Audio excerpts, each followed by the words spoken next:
Recruitment से related कुछ question हम अभी कुछ टॉपिक्स कुछ इम्पोर्टेंट थिंग्स हम देखेंगे। तो रिक्रूटमेंट में क्या है कि जनरली ये पूछता है कि जैसे कि 100% रिक्रूटमेंट डायरेक्ट रिक्रूटमेंट किस में है, और ऑप्शन में अवरली पिक, नर्स और लैब असिस्टेंट वगैरह दिया हुआ रहता है।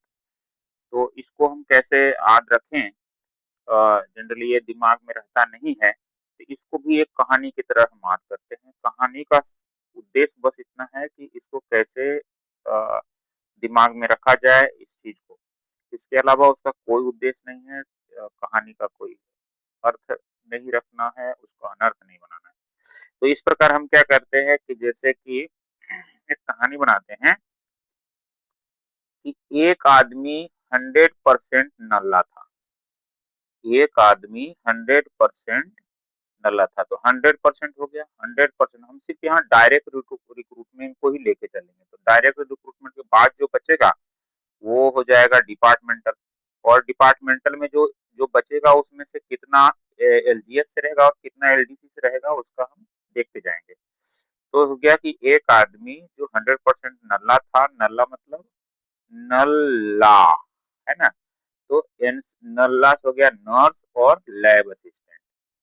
उसका उसका बेटा, बेटा कैसे याद रखना है, उसका बेटा WETA बेटा याद रखना है। तो डब्ल्यू से वर्कशॉप, वर्कशॉप का ग्रुप डी, ई से ईएसएम ग्रेड 2, टी से टीसी, है ना। उसका बेटा लाया, क्या बेटा लाया 50% पीसी, 50% में पीसी लाया, 50% में पीसी लाया। तो टी से क्या हो गया, टीसी, है ना। और टीसी का क्या, टीसी का लेवल 3। फिर सी से हो गया सीसी, मतलब कॉमर्शियल क्लर्क, है ना। फिर पीसी, पीबे लेवल 6, ऐसे भी याद रख सकते हैं पीसी, तो पीबे लेवल 6। ये सब के सब में कितना रिक्रूटमेंट है, 50% प्लस 50%, यानी 50% डायरेक्ट रिक्रूटमेंट और 50% डिपार्टमेंटल रिक्रूटमेंट। तो 50% डिपार्टमेंटल यानी विभागीय रिक्रूटमेंट में कितना एलजीएस से और कितना एलडीसी से होगा, ये हमको जानना चाहिए। तो 33.1/3% जो रहेगा एलजीएस से, और 16.2/3% जो रहेगा एलडीसी से रिक्रूटमेंट होगा। तो यहाँ तक हम चल गए कि ये कहाँ से रुके थे कि एक आदमी 100% नल्ला था, उसका बेटा 50% में पीसी लाया, है ना।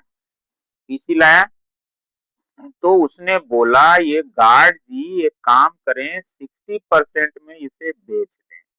ये गार्ड जी, है ना, ये गार्ड जी एक काम करें, है ना।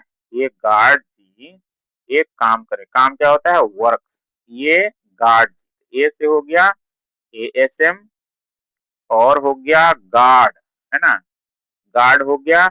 और जी, जेई कार्य, काम, काम मतलब वर्क्स, तो जेई वर्क्स। तो इसमें हो गया 60% डायरेक्ट रिक्रूटमेंट में क्या हो गया कि एएसएम, जेई वर्क्स और गार्ड, इसका हो जाएगा। तो 60% डायरेक्ट, तो डिपार्टमेंटल कितना बचा, 40%। तो 40% में हो गया 25% आपका एलजीएस और 15% हो गया एलडीसी। इसी में बोला कि ये गार्ड जी एक काम करें, इसे 60% में बेच दें। यही 60% में जो है वो है डायरेक्ट रिक्रूटमेंट। ये हमको याद हो गया कि 60% प्लस 40% में कौन कौन सा पोस्ट आता है। इसके बाद देखिए क्या हुआ कहानी में। इसके बाद हुआ कि फिर गार्ड ने बोला, उस गार्ड ने बोला, उसने बोला कि 40% में जो है एसएनटी, जेई विधिवत लेने के लिए तैयार है। तो जो 50% में पीसी खरीद के लाया था उसको 40% में जो है जेई, एसएनटी, एस मतलब एसएनटी मतलब सिग्नल और टेलीकॉम, तो जेई सिग्नल और जेई टेलीकॉम, है ना, विधिवत लेने के लिए तैयार रहता है। विधि सहायक, है ना, 40% लेने के लिए तैयार था। 40% हो गया, सिर्फ हम डायरेक्ट रिक्रूटमेंट लेकर के ठीक बना रहे हैं। तो 40% डायरेक्ट रिक्रूटमेंट अगर है तो डिपार्टमेंटल कितना बचा, 60% डिपार्टमेंटल बच गया।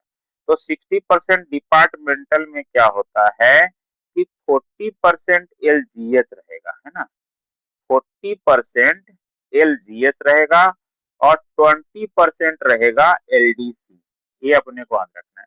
तो देखिए, जेई सिग्नल और जेई टेली तो लेवल 6 में होता है, लेकिन विधि सहायक जो होगा लेवल 7 में होगा, ये थोड़ा ध्यान रखना है। तो 60% डिपार्टमेंट में क्या होता है, 40% एलजीसी एलजीएस और 20% एलडीसी। ये क्या हुआ, इसमें ट्रिक आगे बढ़ा कि भाई गार्ड ने बोला कि भाई 40% में एसएनटी जेई विधिवत लेने के लिए तैयार है, इससे ये हमको याद रहेगा। अब अगला है, ठीक है कि प्रवर, एक व्यक्ति का नाम है प्रवर। प्रवर बोला कि हम 20% अधिक में ले लेंगे क्योंकि उसको 15% का टीए मिलता था, है ना। तो प्रवर लिपिक मतलब प्रवर हो गया 20% में अधिक, बताइए, 20% डायरेक्ट रिक्रूटमेंट। तो अगर उसका 20% डायरेक्ट रिक्रूटमेंट है तो 80% उसका क्या बचा, डिपार्टमेंटल रिक्रूटमेंट। तो 80% डिपार्टमेंटल रिक्रूटमेंट में दो भाग में बांटेंगे इसको, 66.2/3% जो होगा एलजीएस और 13.1/3% जो होगा वो होगा एलडीसी। और टीए यानी ट्रैफिक अप्रेंटिस का क्या होता है, ये बताया कि टीए कितना मिल रहा था उसको, 15%, यानी कि ट्रैफिक अप्रेंटिस 15% डायरेक्ट रिक्रूटमेंट, अब बाकी 85% जो होता है उसका डिपार्टमेंटल होता है। इस तरह ट्रिक के माध्यम से और एक कहानी के माध्यम से उसको हम दिमाग में रख सकते हैं। अभी इसको डायरेक्ट भी रखा जा सकता है। अब इसके आगे कुछ और भी इम्पोर्टेंट चीज है, उसको देख लेते हैं। एक है कि the date of effect to delegate power to DRM, HODs, सीडब्ल्यूएम्स टू कंसीडर सीजी यानी compensation ground appointment up to level 6 7 CPC 7 pay commission में pay matrix where direct recruitment quota is 25% or leisure. ये कब delegate किया गया, 27 नवंबर 2018 को, है ना।